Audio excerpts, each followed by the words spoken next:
He said it with pride. That mocking grin, that cruel laugh, the kind that made my stomach twist, not because it hurt, but because it confirmed everything I already knew. He thought I was still the woman he once broke down, the one who'd cry quietly and let him win.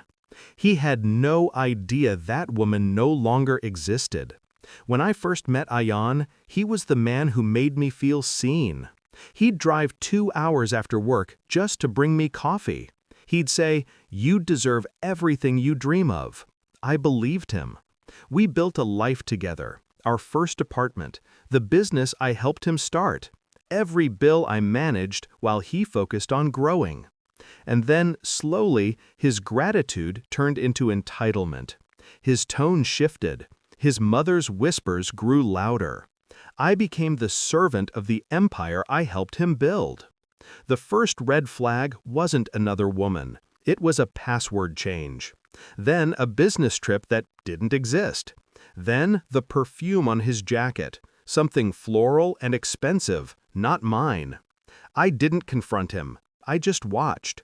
I smiled through dinners where his mother called me lazy, through mornings where he scrolled through his phone with that same secretive smirk. Every insult became fuel. Every lie was a blueprint. I wasn't going to cry. I was going to calculate. I began with silence. Silence makes people careless. While he slept, I copied files, business accounts, credit cards, investment records, every asset, every password, every signature. I had them all. I moved money, not enough to alarm him, just enough to give me leverage. I built a separate account under a new name, one I knew he'd never find. And when he laughed at me for not having my own income, I smiled. Because, technically, I didn't. Not yet. He thought he held all the cards. But the game had already changed. The affair came to light not because I found a message, but because she did. The girl messaged me, not with guilt, but arrogance. She sent a photo of him sleeping beside her, captioned, "He said you're just a name on his paperwork now." I didn't reply. I just forwarded it to his company's HR department, to his business partner, and to the lawyer I had quietly retained 6 months prior. Then I waited. Tonight was supposed to be his final humiliation, mine, according to him. He called me to the dining table, waved his phone, and said, "I've canceled all your cards. You're broke now. You'll have to ask me even for tampon money." His mother laughed, sipping her tea. "Hunger makes women behave fast," she said. I didn't flinch. I simply looked at them, memorizing their faces. An hour later, the phone rang. It was the bank. His mother's face turned pale first. "Sir," the voice on the other end said, "your company accounts have been frozen due to ongoing legal action." His fork fell from his hand. He looked at me. He didn't know that, weeks ago, I had reported his hidden offshore transfers, the ones he made to avoid taxes, the same accounts he used to fund his affair. I sent everything. Documents, screenshots, signatures, directly to the tax authority and the business board.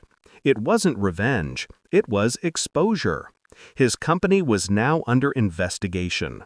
His name was tied to fraud, embezzlement, and falsified accounts, all conveniently signed with his digital key. And the best part?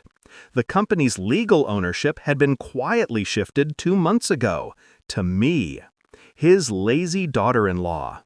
He stood there, sweating, disbelief cracking his voice. "What did you do?" I looked at him, calm, deliberate. "I just finished what you started." He lunged for the phone, shouting at the banker, then at his lawyer. None of them could help him. Everything was legitimate, all signed by him. When he finally turned to me, his voice broke. "You ruined me." "No," I whispered. "You did. I just documented it." He tried to fight the case. He lost the company, the house, even the car. The woman he cheated with disappeared the moment his accounts froze. His mother now lives in the same apartment she once called too small for family. And me? I rebuilt quietly.